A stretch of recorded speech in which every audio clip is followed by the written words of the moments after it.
ঢাকা বিশ্ববিদ্যালয় ও ৭ কলেজের শিক্ষার্থীদের মধ্যে ধাওয়া পাল্টা ধাওয়া চলা অবস্থায় সংঘর্ষ স্থলে হাজির হন বৈষম্য বিরোধী ছাত্র আন্দোলনের আহ্বায়ক হাসনাত আব্দুল্লাহ। উভয় পক্ষের মধ্যে আলোচনার চেষ্টা করতে গিয়ে তিনি তোপের মুখে পড়েন। রবিবার ২৬ জানুয়ারি দিবাগত রাত 12:30টার দিকে নীলক্ষেত এলাকায় আসেন হাসনাত। এ সময় তিনি ঢাকা কলেজের শিক্ষার্থীদের সঙ্গে কথা বলতে গেলে তারা তার সঙ্গে কথা বলতে রাজি হননি। এরপর হাসনাত উভয় পক্ষকে শান্ত করার চেষ্টা করলে নিজেই উভয় পক্ষের তোপের মুখে পড়েন। এর আগে ঢাকা বিশ্ববিদ্যালয়ের উপাচার্য অধ্যাপক মামুন আহমেদের বাসভবন অবরোধের জন্য আন্দোলনরত ৭ কলেজ শিক্ষার্থীরা নীলক্ষেত সংলগ্ন প্রবেশপথের বাইরে অবস্থান করলে ভেতরে অবস্থান নেয় ঢাকা বিশ্ববিদ্যালয়ের শিক্ষার্থীরা। এক পর্যায়ে দুপক্ষের মধ্যে ধাওয়া পাল্টা ধাওয়ার ঘটনা ঘটেছে।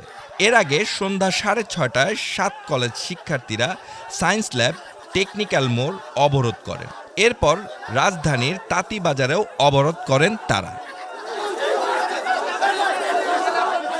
ফাহাদ চৌধুরী, শতাব্দী টেলিভিশন।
যাতে